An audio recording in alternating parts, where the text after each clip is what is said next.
Hello everyone. Today we will start our new topic, next topic, that is retail trade. We have already discussed about the wholesale trade and the services provided by wholesalers to retailers as well as to the manufacturers. So first thing, retail trade. Retail trade, as we know that retail trade means the trade in which the sale of goods and services are there in the small lots. जब हम छोटे छोटे small quantity में सामान को बेचते हैं और ख़रीदते हैं उसको हम बोलते हैं retail trade. So there are certain features of retail trade, that is retail is the last link in the distribution channel. ये देखिए मैंने आपको डिस्ट्रीब्यूशन चेन बताई थी, producer then wholesaler then retailer and then customer. तो customer is not there in the distribution channel. तो retailer जो होता है it is the last link in the distribution chain. Retailer sells the goods और services directly to customer. Retailer directly किसको सामान बेचता है? कस्टमर को बेचता है. Retailers deal with a variety of products. Retailers के पास बहुत सारी वैरायटीज़ होती हैं. ये देखिए बहुत सारी वैरायटीज़ आपको दिख रही होंगी. इनके पास बिस्किट्स भी होते हैं, इनके पास कुरकुरे भी होते हैं, इनके पास शुगर भी होती है, सब कुछ everything is available with them. जैसे कि wholesaler generally deals in single quantity, single product, single variety of product, but यहाँ पर आपके पास वैराइटीज़ प्रोडक्ट की बहुत ज़्यादा होती हैं. रिटेलर्स हमेशा स्मॉल क्वांटिटी में सेल करते हैं, रेजिडेंशियल एरियाज़ में ज़्यादातर लोकेटेड होते हैं. इनके पर्सनल रिलेशनशिप होते हैं कस्टमर्स के साथ. रिटेलर्स जो होते हैं वो टेलीफोन इंटरनेट के थ्रू भी अपने कस्टमर से कॉन्टैक्ट कर सकते हैं, राइट. इसके बाद हम बात करते हैं सर्विसेज ऑफ रिटेलर्स. रिटेलर्स की क्या क्या सर्विसेज होती हैं. जैसे हमने सर्विसेज ऑफ होलसेलर्स पढ़ा था, ऐसे ही हम सर्विसेज ऑफ रिटेलर्स पढ़ेंगे. तो services of retailers to the consumers. Consumer को रिटेलर कौन कौन सी सर्विसेज प्रोवाइड करते हैं. Regular availability of product. Regularly आपका जो प्रोडक्ट होगा उसको अवेलेबल करेंगे आपके कस्टमर्स के लिए, बिकॉज हमें रेगुलर अपने कस्टमर को इंड्यूस करना है, उसको परसुएट करना है सामान परचेज करने के लिए, जिससे कि हमारा कस्टमर परेशान ना हो. तो we will have to available all the products regularly. Wide selection. इनके पास वैरायटीज़ बहुत ज़्यादा होती हैं, इसलिए जो आपके कस्टमर्स होते हैं उनको सिलेक्शन में वैरायटीज़ वाइड मिल जाती हैं. New product information. अगर आपका मार्केट में कोई नया प्रोडक्ट आया है तो ये उसके बारे में इन्फॉर्मेशन भी अपने कस्टमर्स को प्रोवाइड करते हैं. Next is demonstration and after sale service. आपको कोई प्रोडक्ट ऐसा है जिसमें डेमोन्स्ट्रेशन की ज़रूरत है, जिसको कर आपको दिखाना है, तो वो भी ये दिखाते हैं. और अगर आपका सामान ख़राब हो जाता है तो उसके बाद आफ्टर सेल सर्विसेज भी आपको प्रोवाइड की जाती हैं. आफ्टर सेल सर्विसेज मीन्स जैसे आप कोई रेफ्रिजरेटर लाए या कोई भी पर्टिकुलर प्रोडक्ट लाए और वो ख़राब हो जाता है तो उसके बाद आपको जो आफ्टर सेल सर्विसेज हैं it will be provided by the retailer. Home delivery भी कर देते हैं आपके रिटेलर्स जो होते हैं. लाइक हम अपने घर का सामान लाते हैं तो हम अपने जनरल स्टोर से बोलते हैं कि आप हमारा सामान पैक कर प्लीज़ हमारे घर तक पहुंचा दीजिए. तो they also provide home delivery to us. Convenience in buying, क्योंकि because they are situated, because they are in residential area, so it is very convenient to buy the products from the general stores.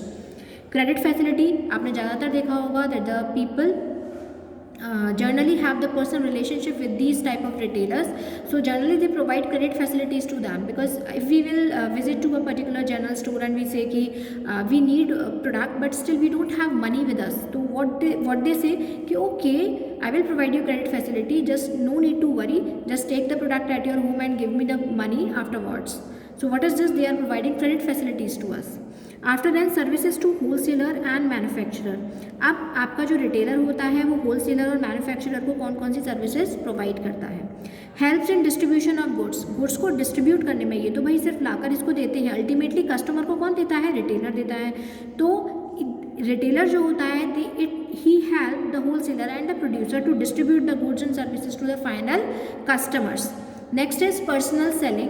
Personal selling का मतलब होता है वो face to face conversation करता है, face to face selling करता है लोगों के साथ, अपने पर्सनल एफर्ट्स भी डालता है आपके प्रोडक्ट को सेल करने में. Enable large scale production. क्योंकि रिटेलर कस्टमर के डायरेक्ट कांटेक्ट में होता है और इनको बहुत अच्छे लेवल पर सेलिंग करता है, तो ये ऑर्डर देता है हाई क्वांटिटी के. जब ये होलसेलर को हाई क्वांटिटी का ऑर्डर देगा तो प्रोड्यूसर को भी हाई क्वांटिटी में ही सामान परचेज बनाना पड़ेगा. तो लार्ज स्केल प्रोडक्शन किसके कारण हो पाता है? सिर्फ रिटेलर के कारण ही हो पाता है, राइट. इसके बाद हम बात करते हैं हेल्पफुल इन प्रमोशन, अगर आपको अपना कोई भी प्रोडक्ट प्रमोट करना है तो आपको रिटेलर बहुत ज़्यादा हेल्प करता है इन नंबर ऑफ़ वेज। जैसे आपके प्रोडक्ट को कस्टमर्स तक बताना कि भाई प्रोडक्ट बहुत अच्छा है, उनको कन्विंस करना किसी भी तरीके से, जो भी गिफ्ट्स मिल रहे हैं गिफ्ट्स को अपने कस्टमर्स के साथ शेयर करना, वो सारा काम किसका होता है, रिटेलर का होता है। तो ये प्रमोशन करने में भी आपकी हेल्प करता है। Next is collecting market information. Market में अब देखिए, because he is the direct in contact with the customers, तो मार्केट की जो भी इंफॉर्मेशन होती है, that what are the taste, what are the demand and preferences of the customers, वो सारी की सारी किसके पास होती हैं, रिटेलर के पास होती हैं। तो retailer will provide all the information to the wholesaler and wholesaler ultimately to the producer who is manufacturing the product. अब हम जरा ये देखते हैं रिटेल ट्रेड के कुछ टाइप्स हैं, इसको हमने क्लासीफाई किया है। पहले हम ये चार्ट देखेंगे। रिटेल ट्रेड जो होता है it is of two types, that is itinerant traders and fixed shop retailers. Itinerant traders जो होते हैं वो हमारे होते हैं hawkers and peddlers, periodic market traders, street traders, cheap jacks. जबकि जो आपके फिक्स्ड शॉप रिटेलर्स होते हैं वो उनको हमने फर्दर टू पार्ट्स में क्लासीफाई किया है, small scale shops and large scale shop. Itinerant traders कौन होते हैं, who vendor here and there in search of the jobs और in search of the business, जो अपने काम की तलाश में इधर से उधर घूमते रहते हैं। लाइक आपने देखा होगा आपके घर के पास कुछ लोग आते हैं, कुछ सामान बेचने आते हैं, कोई सूट्स बेचने आता है, कोई बेडशीट्स बेचने आते हैं, तो वो सारे कैसे होते हैं, itinerant traders who vendor here and there in search of the business. Fix shop retailers कौन से होते हैं, फिक्स शॉप रिटेलर्स वो होते हैं जिनकी अपनी खुद की फिक्स्ड शॉप होती है किसी पर्टिकुलर प्लेस पर। जैसे मार्केट जाते हैं तो उनकी अपनी एक फिक्स प्लेस पर शॉप होती है। उसमें भी स्मॉल स्केल शॉप्स होती हैं और लार्ज स्केल शॉप्स होती हैं। स्मॉल स्केल शॉप्स छोटे लेवल पर काम करती हैं, जबकि लार्ज स्केल शॉप जो होती है वो बहुत बड़े लेवल पर होती है। तो इटिनरेंट ट्रेडर्स हमें समझ में आ गया होगा। इटिनरेंट ट्रेडर्स कौन होते हैं, they move from one place to another in search of customers, वो अपने कस्टमर्स की तलाश में इधर से उधर घूमते हैं। अब इटिनरेंट ट्रेडर्स के भी कुछ टाइप्स होते हैं। First one is hawkers and peddlers. Hawkers and peddlers होते हैं जो गली गली में अपनी व्हील कार्ट को लेकर घूमते हैं, या किसी एनिमल के ऊपर अपना सामान रखकर घूमते हैं, या पैदल ही अपने बैग पर सामान रखकर घूमते हैं जिससे कि उनको कस्टमर्स मिल पाएँ। तो मेन फीचर्स क्या हो जाएंगे इसके, they move from street to street, वो एक गली से दूसरी गली घूमते हैं, in buses trains in search of customers. आपने देखा होगा बसेस में, ट्रेन्स में काफ़ी सारे पैडलर्स होते हैं जो आपके लिए सामान लाते हैं। They sell a variety of goods such as fruits, vegetables, toys, bangles etcetera. ये इन प्रोडक्ट्स में डील करते हैं। और जनरली इनके जो प्रोडक्ट होते हैं they are local products and non branded product. Non branded products होते हैं, लोकल प्रोडक्ट्स होते हैं। After than they supply the goods at the doorstep of the customer. Customer के घर घर जाकर उनके लिए सामान देते हैं। They have no fix prices, इनके प्राइसेस फिक्स नहीं होते हैं, हम इनसे बार्गेनिंग आसानी से कर सकते हैं। Next is periodic market traders. Periodic market traders वो होते हैं जो कुछ फिक्स डेज पर वीकली, मंथली, राइट, ऐसे बाजार्स लगाते हैं। आपने देखा होगा generally Monday market, Sunday market, इस तरीके से मार्केट्स लगते हैं ना जगह जगह, वो सारे होते हैं हमारे पीरियोडिक मार्केट ट्रेडर्स। इनके फीचर्स होते हैं, they sell their goods in weekly markets और मंथली बाजार्स और एनुअल फेयर्स। जितने भी आपके मेले लगते हैं या मंथली बाजार्स होते हैं उसमें ये अपने सामान को सेल आउट करते हैं। They generally display their goods on temporary structure. आपने देखा होगा जनरल टेम्प्रेरी सा एक कुछ लकड़ी का या कुछ भी ऐसा फर्श बिछा लिया, उस पर ये अपना सामान सेल आउट करते हैं ऑन वीकली हॉलीडेज।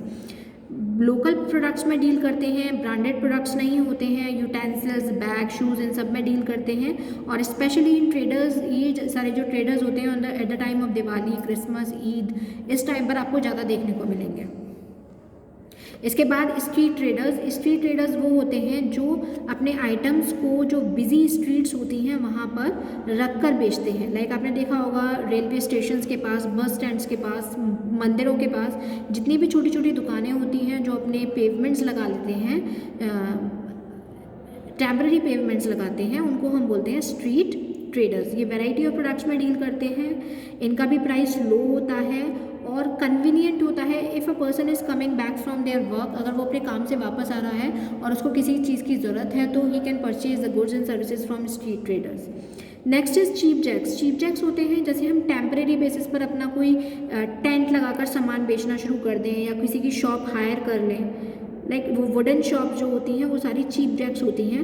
ये क्या करते हैं, रेजिडेंशियल कॉलोनीज़ में ज़्यादातर जो बार्बर्स होते हैं, कॉबलर्स होते हैं, वो अपनी इस तरीके से अपना काम करते हैं, कुछ छोटी छोटी शॉप्स ले लेते हैं या टेंट्स के नीचे बैठकर काम करते हैं और ये एक लोकेलिटी से दूसरी लोकेलिटी में शिफ्ट होते रहते हैं जिससे कि इनका सामान आसानी से बिक पाए। They deal in low price house hold articles, ये जनरली लो प्राइसेस में डील करते हैं। And they remain in one locality for a temporary period only, एक लोकेलिटी में एक टेम्परेरी पीरियड के लिए ही रुकते हैं और उसके बाद जब इनको लगता है that the customers are not attracting towards us तो ये वहाँ से निकलना शुरू हो जाते हैं। So this is called cheap jacks. So today we will discuss up to now, and after some time in the next video we will discuss about fixed shop retailers, right? Till then, goodbye.